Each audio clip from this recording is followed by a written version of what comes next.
महाकुंभ, जिसमें पूरी दुनिया देखेगी, पूरा विश्व देखेगा महिला नागा साधु की महाताकत को।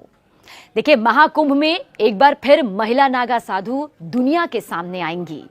मगर क्या आप ये जानते हैं कि महिलाएं नागा साधु आखिर कैसे बनती हैं? इनकी महिमा क्या है, इनकी महाताकत क्या है?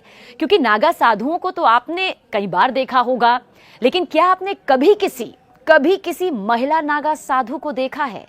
बहुत से लोगों का जवाब इसमें होगा नहीं।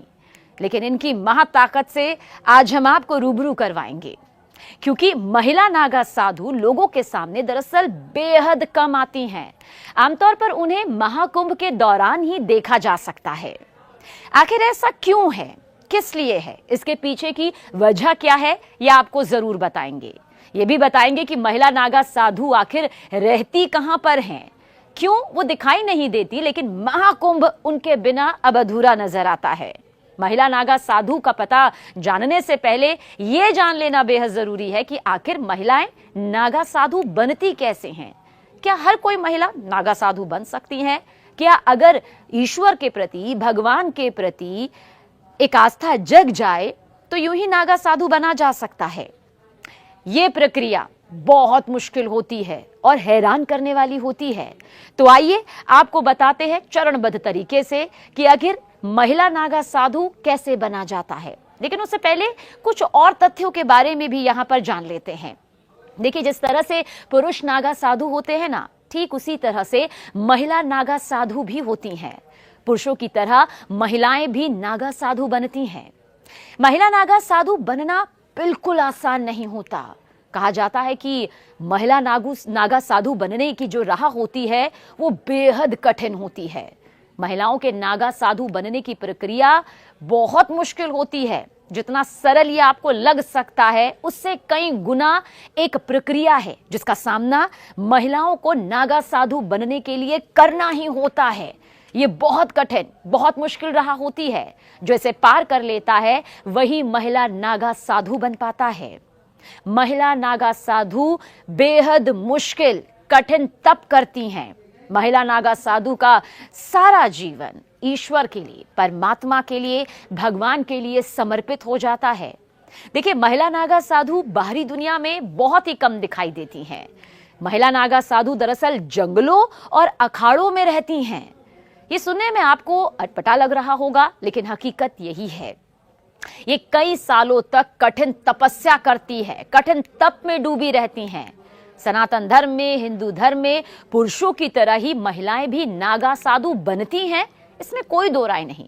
अगर कोई महिला नागा साधु बनना चाहती है, उसकी अंतरात्मा ये कहती है कि वो नागा साधु बनना चाहती है, तो सबसे पहले बेहद कड़े नियमों का पालन उसे कड़े तरीके से करना ही होता है। यहां तक कि उन्हें भी सांसारिक मोह माया जो है उसका त्याग करना पड़ता है। और किन नियमों का पालन करना पड़ता है? देखिए, ये वो नियम है जो हर एक महिला नागा साधु को करना पड़ता है। किसी महिला के मन में अगर नागा साधु बनने की इच्छा प्रज्वलित होती है, उसे लगता है कि वो भी नागा साधु बनना चाहती है, तो उसके लिए पहले 6 से 12 वर्ष तक ब्रह्मचर्य का पालन करना होता है। यह आवश्यक माना जाता है। जो महिला ऐसा करने में सफलता प्राप्त कर लेती है, कामयाब हो जाती है, अपने मन पर काबू पा लेती है, अपनी काम वासना पर पूरी तरह से काबू पा लेती है, तो उसे गुरुओं की ओर से नागा साधु बनने की अनुमति मिल जाती है। जो महिला नागा साधु बनती है, उसके पिछले जीवन के बारे में पूरी जानकारी ली जाती है। ऐसा नहीं है कि अगर किसी के मन में नागा साधु बनने की इच्छा जागी है तो उसका जीवन कैसे रहा है, अब तक उसकी परवरिश कैसे हुई है, उसके जीवन में उसके पारिवारिक तौर पर क्या कुछ जानकारी है, वो सब पूरी तरह से जुटाई जाती है। साथ ही जो महिला नागा साधु बनती है ना, उसे अपने गुरुओं को अपनी योग्यता का विश्वास दिलाना पड़ता है। दरअसल नागा एक तरह की पदवी होती है। वैष्णव, शैव और उदासीन अखाड़े नागा साधुओं की होते हैं। अखाड़ों के बारे में हमने आपको पहले भी जानकारी दी है, आगे भी जानकारी देंगे, लेकिन एक बार फिर बता देते हैं। वैष्णव, शैव और उदासीन अखाड़े नागा साधुओं के ही होते हैं। और इतना ही नहीं, एक और खास बात, अपना ही पिंडदान जीते जी करना होता है। महिला नागा साधु तभी बन पाती हैं, पहले अपना उन्हें सिर मुंडवा दिया जाता है, यानी कि पहला जो होता है सबसे पहले उनके बालों को कटवा दिया जाता है, क्योंकि कहते हैं ना कि एक महिला का सबसे बड़ा आभूषण उसके बाल होते हैं, इसलिए सबसे पहले इस मोह को त्यागा जाता है। नागा साधु बनने का सबसे अहम पड़ाव है पिंडदान करना। महिला नागा साधु बनने के लिए जीते जी महिला को अपना पिंडदान करा दिया जाता है, यानी कि उसे हर तरह के मोह से दूर रहना पड़ता है। पिंडदान के बाद महिला को उस जीवन से पूरी तरह से मुक्ति मिल जाती है और उसके बाद ही महिला नागा साधु ये स्वीकार करती है कि अब से वो आध्यात्म के सफर पर निकल पड़ी है। अब से उसका पूरा जीवन जो है वो परमात्मा के चरणों में ही रहेगा, वो परमात्मा के लिए ही जिएगी और परमात्मा में ही लीन हो जाएगी। अब उसका सारा जीवन उस ईश्वरीय शक्ति को समर्पित होता है। अब महिला नागा साधु को लेकर कुछ और भी सवाल है, क्योंकि दरअसल नागा साधु जो होते हैं वो नग्न होते हैं, लेकिन महिला नागा साधु गेरुआ वस्त्र पहनती हैं। पुरुष नागा साधु तो नग्न में रहते हैं, लेकिन महिला नागा साधुओं को गेरुआ वस्त्र धारण करने की इजाजत होती है।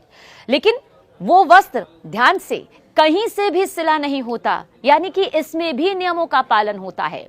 जैसे कि हम और आप जो कपड़े पहनते हैं वो सिले हुए होते हैं, उन्हें हम अपने हिसाब से अपने अनुरूप बना सकते हैं, लेकिन महिला नागा साधु किसी भी तरह से सिले हुए कपड़े नहीं पहनती हैं।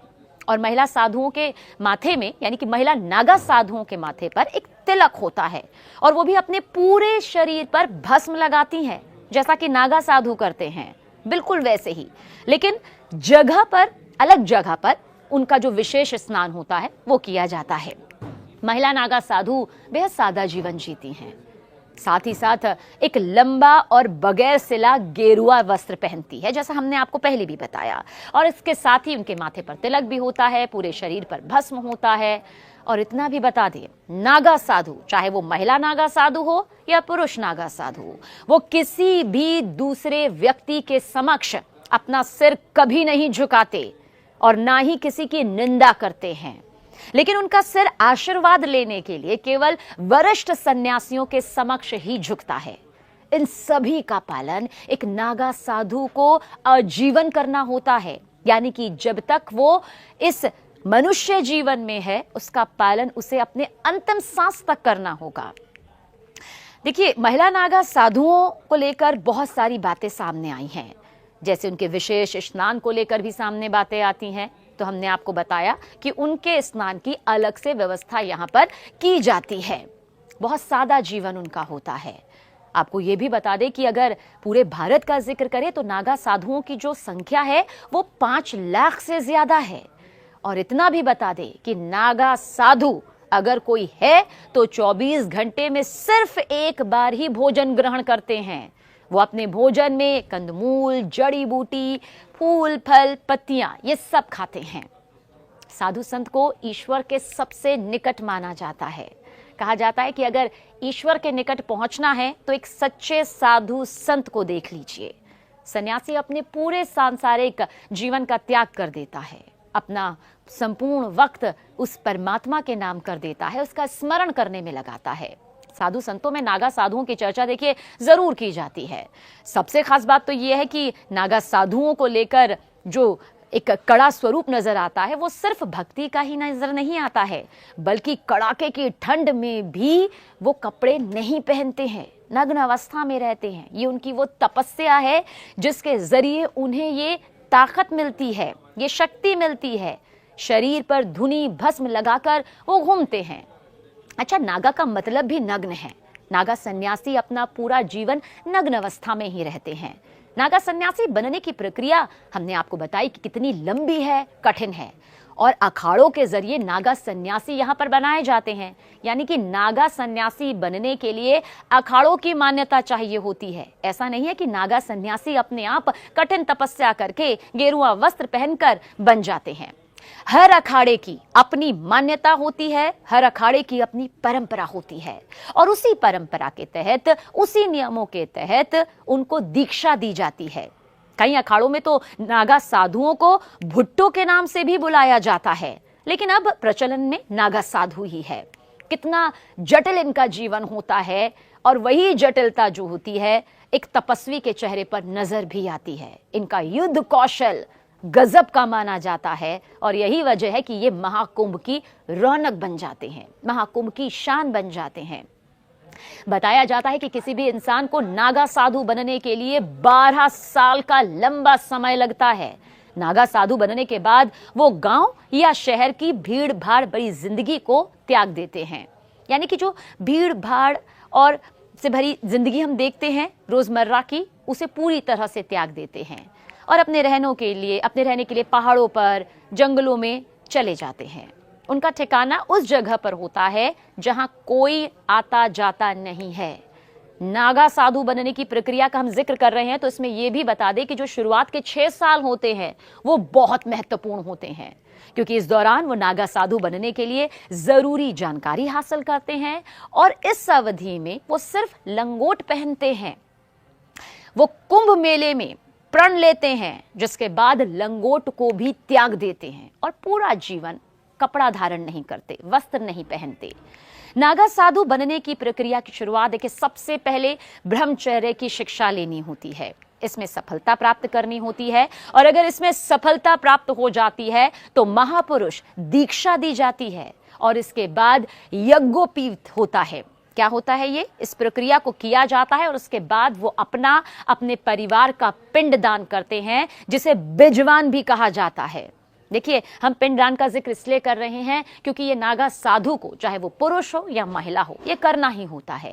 वैसे कुछ जानकारी ये भी देते हैं कि 17 पिंडदान होते हैं, जिनमें से 16 अपने परिजनों का और 17वां खुद का पिंडदान होता है। यानी कि सबका पिंडदान उन्हें जीते जी करना होता है। 17 पिंडदान, जिनमें से 16 अपने परिजनों का, 17वां खुद का पिंडदान होता है। अपना पिंडदान करने के बाद वो अपने आप को मृत समान घोषित करते हैं, जिसके बाद उनके पूर्व जन्म को समाप्त माना जाता है। पिंडदान के बाद वो जनेऊ गोत्र समेत उनके पूर्व जन्म की सारी निशानियां मिटा दी जाती हैं। वैसे कई बार लोग बहुत ज्यादा यहाँ पर असमंजस की स्थिति में पड़ जाते हैं। उन्हें लगता है कि नागा साधु, अघोरी, ये क्या अमूमन एक जैसे हैं? तो देखिए, वैसे तो हम महिला नागा साधु का जिक्र कर रहे हैं, लेकिन ये जानकारी भी आप तक पहुंचाते हैं। देखिए, अघोरी जहां तंत्र साधना करते हैं, एकांत में रहते हैं, तो वही नागा साधु मंत्र साधना और योग करते हैं। समझिए, अघोरी तंत्र साधना करते हैं, वहीं पर नागा साधु जो हैं वो मंत्र साधना करते हैं, योग करते हैं, और सामाजिक स्तर पर नागा साधु काफी सक्रिय रहते हैं। वो धर्म की रक्षा के लिए प्रतिबद्ध रहते हैं और समय आने पर युद्ध तक के लिए तैयार हो जाते हैं। इन्हें युद्ध कला में पारंगत माना जाता है। अखाड़ों का जिक्र हमने किया तो इस समय 13 प्रमुख अखाड़े हैं, जिनमें प्रत्येक में शीर्ष महंत आसीन होते हैं। इनमें 7 वैष्णव सन्यासी, 3 बैरागी वैष्णव और 3 उदासीन सांप्रदाय के हैं। शैव सन्यासी संप्रदाय के 7 अखाड़े हैं। संतों के 13 अखाड़ों में 7 अखाड़े ही नागा साधु बनाते हैं। हमने इसलिए अखाड़ों का जिक्र किया कि संतों के 13 अखाड़ों में 7 अखाड़े ही नागा साधु बनाते हैं। अब ये कौन से हैं? ये हैं जूना, महानिर्वाणी, निरंजनी, अटल, अग्नि, आनंद और आह्वान अखाड़ा। देखिए, नागा साधु बनने की प्रक्रिया हमने आपको यहाँ पर बताई। नागा साधु का रहन सहन कैसा होता है ये भी आपको बताया। नागा साधु की तपस्या कैसी होती है इसकी भी जानकारी दी। लेकिन नागा साधु एक तरह से सैन्य पंथ है, यानी कि युद्ध करने वाला। सिर्फ तपस्या करने वाला तपस्वी ही नहीं, बल्कि युद्ध करने वाला, वक्त आने पर अपना युद्ध कौशल दिखाने वाला। और वो एक सैन्य रेजिमेंट की तरह बंटकर रहते हैं और अपने त्रिशूल, तलवार, शंख, चिलम से इस दर्जे को दर्शाते भी हैं। देखिए, नागा साधु जो हैं वो कुंभ महाकुंभ के अवसर पर ही दिखाई देते हैं। कुंभ मेले में नागा साधुओं को लेकर खास आकर्षण भी रहता है, और भारतीयों के साथ ही जो विदेशी श्रद्धालु आते हैं, विदेशी सैलानी आते हैं, इन्हें जानने की चाह उनमें भी उतनी ही नजर आती है। दिगंबर का मतलब आपको बताते हैं कैसे ये इससे कनेक्ट हो जाता है। दिगंबर का मतलब जो आकाश को ही अपना वस्त्र मानते हों, यानी जिन्हें लगता हो कि ये पूरा आकाश जो है ना, वही उनका वस्त्र है, वही कपड़ा है, वही उनका शरण है। कपड़ों के नाम पर पूरे शरीर पर धुनी की राख लपेटे नागा साधु कुंभ मेले में विशेष स्नान के समय ही खुलकर सामने आते हैं और विशेष स्नान, जिसे शाही स्नान कहते हैं, समय समय पर अपनी मंडली के साथ आचार्य महामंडलेश्वर श्री महंत के रथों की अगुवाई करते हुए शाही स्नान कर पुण्य प्राप्त करते हैं। वैसे ये भी बता दें कि राजा भी नागा साधुओं का सहयोग लेते थे। विदेशी आक्रमण की स्थिति में, विदेशी आक्रमण के हालात में कई बार ऐसा हुआ जब राजा महाराजा भी अखाड़ों के नागा साधुओं का सहयोग लिया करते थे। इतिहास में ऐसे कई युद्धों का बखान भी मिलता है, जिक्र मिलता है, जिनमें 40,000 से ज्यादा नागा योद्धाओं ने हिस्सा लिया, अपना युद्ध कौशल दिखाया। अहमद शाह अब्दाली के मथुरा वृंदावन के बाद गोकुल पर आक्रमण करने पर नागा साधुओं ने मुकाबला करके गोकुल की, कहा जाता है कि, रक्षा की थी। भारत की आजादी के बाद इन अखाड़ों ने अपना सैन्य चरित्र त्याग दिया, लेकिन अखाड़ों के प्रमुखों ने भारतीय संस्कृति और दर्शन के सनातनी मूल्यों का अध्ययन किया, अनुपालन किया और संयमित जीवन व्यतीत करने का आदेश दिया। कोई भी अखाड़ा, चाहे वो कोई भी अखाड़ा हो, अच्छी तरह, पूरी तरह जांच पड़ताल करके ही योग्य व्यक्ति को ही प्रवेश देता है। सबसे पहले लंबे समय तक ब्रह्मचारी के रूप में रहना होता है, फिर उसे महापुरुष, फिर उसे अवधूत बनाया जाता है। अंतिम प्रक्रिया महाकुंभ के दौरान होती है, जिसमें उसका खुद का पिंडदान यानी कि दंडी संस्कार आदि कराया जाता है, जिसे हमने बताया बिजवान भी कहा जाता है। और अंतिम परीक्षा दिगंबर और फिर श्री दिगंबर की होती है। दिगंबर नागा एक लंगोटी धारण कर सकता है, लेकिन श्री दिगंबर को बगैर कपड़े के रहना होता है। एक बार फिर से बताते हैं, अंतिम परीक्षा होती है नागा साधुओं की दिगंबर और फिर श्री दिगंबर की। दिगंबर यानी नागा एक लंगोट धारण कर सकता है, लेकिन श्री दिगंबर को बगैर कपड़े के रहना होता है और वो इस पूरे आकाश को ही अपना वस्त्र मानता है। तो देखा, जिन नागा साधुओं को आप देखते हैं महाकुंभ में, वो महज सिर्फ साधु नहीं है, उनके पीछे की तपस्या, उनके पीछे की कहानी नहीं, बल्कि हकीकत कितनी ज्यादा मजबूत है। और ऐसे ही महिला नागा साधु को भी इसी प्रक्रिया से गुजरना पड़ता है।